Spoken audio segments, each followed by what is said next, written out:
this is my third interview so far on behalf of the Fresh Milk Art Platform in Barbados, which is doing an exchange project with the IBB here in Curaçao.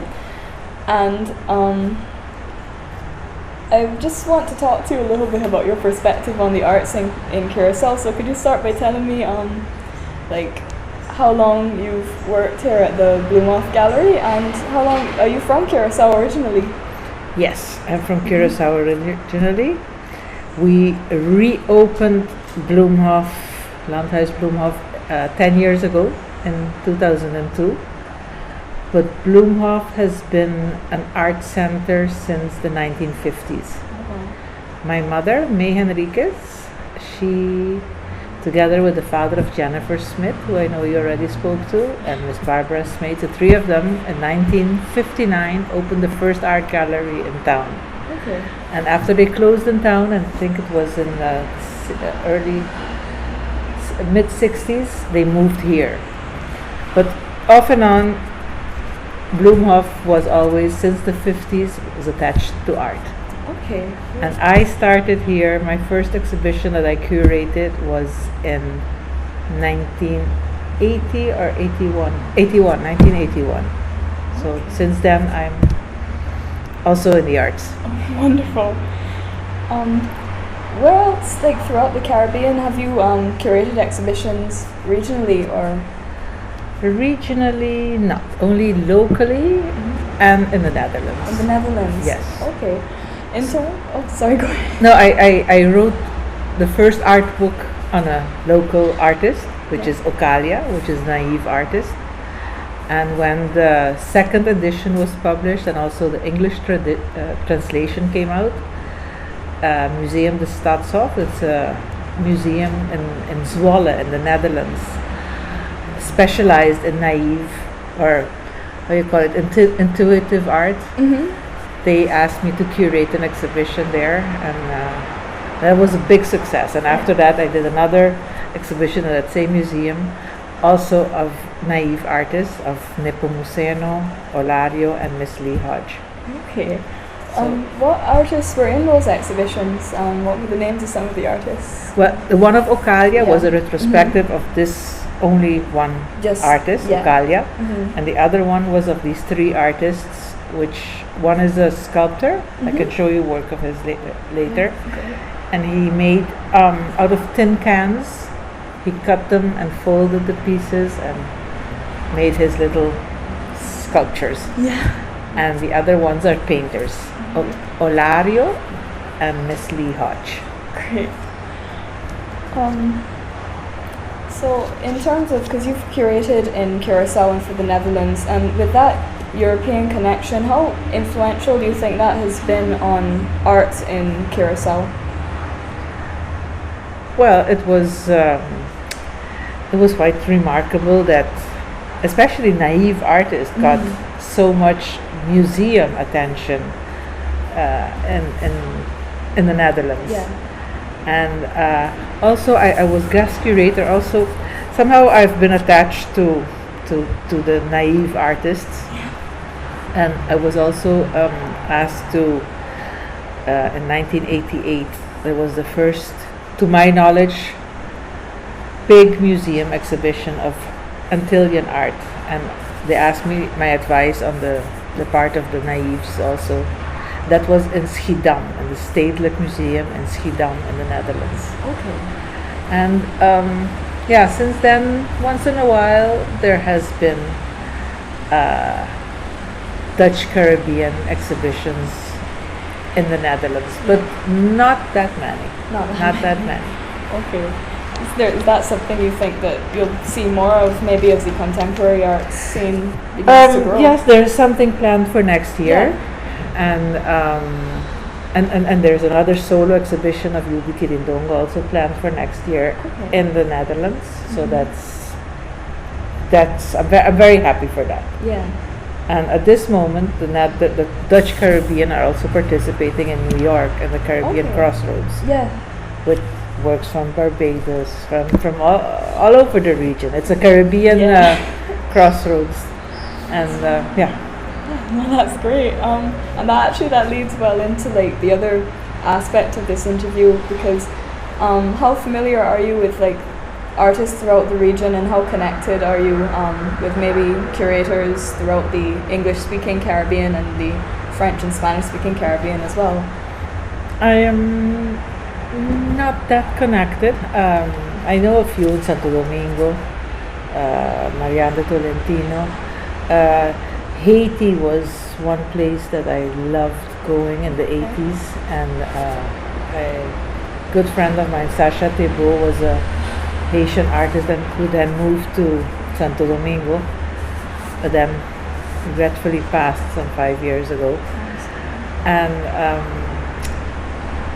he was an artist I admired very much, and together with him we were going to try to have more interaction between the islands, because somehow it is very difficult and expensive to communicate between the islands.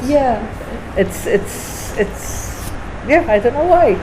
But he invented this thing because he started at a certain moment to make paintings which were parts together. Like one big painting would consist of maybe 6 panels, and then he had another painting which was also 6 panels but a little smaller. So for the transportation, he can unscrew them and put them one into the other, and then make a convenient package.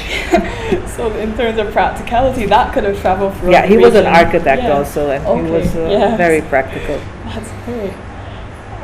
So in terms of that vision then of linking with throughout the Caribbean, you think that that would be a good idea for the Caribbean artists?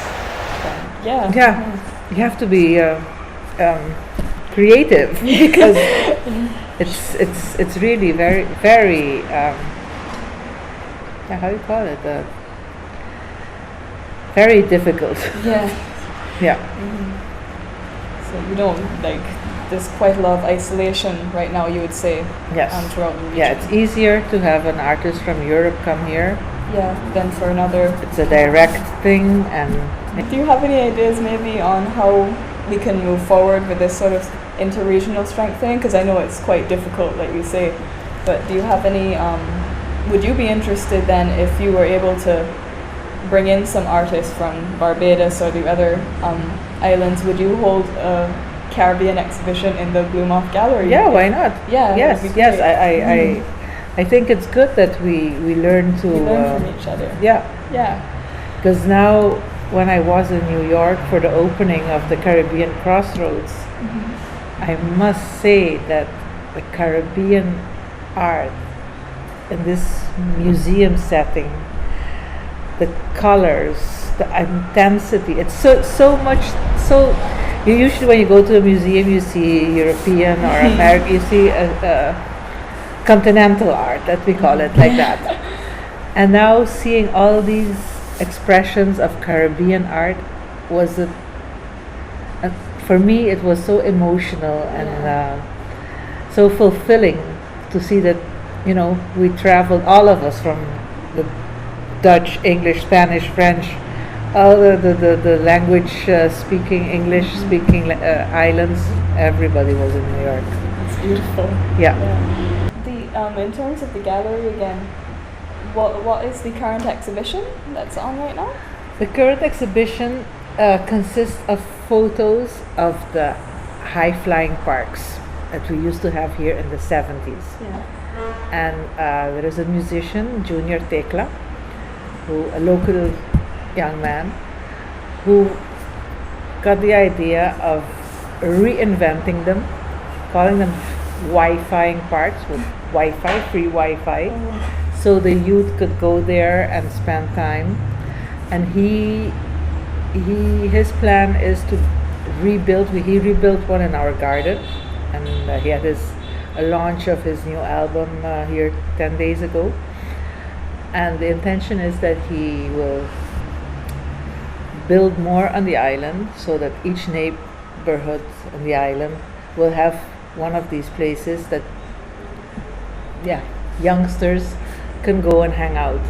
And these photos on the walls are of some of these constructions in the 70s. We had hoped to get much more photos, but somehow most people didn't have photos. We got these at the archives, Okay. and everybody remembers them, but nobody Actually has photos. So documentation so I'm very happy that we have at least these. Yeah. The older generation, everybody knows what they are, and this is for the younger generation to also take note and see why the park out there is so colorful and so. Yeah. This is a 2012 park outside, and inside this is the 70s. It's great. It's lovely to see that progression through the ages and the connection between the generations. Yes. Yeah. Yes. Wonderful. One of the final questions I'd like to ask before we maybe take a walk through the gallery is a team from the IBB is going to visit Barbados in a few weeks. Teresa Martha, Eric Habitz, the visiting Dutch artist, and David Bade are going to visit the Fresh Mill Art Platform that I'm representing. And they're also going to be speaking with Bajan artists and figures in the art scene there. And is there anything that you would like to say or ask the Bajan art scene? Come to Curaçao. Yeah. Come to Curaçao. Yeah. Let's work on it. Yeah, definitely. Because I do remember, I don't remember the names, but all of them.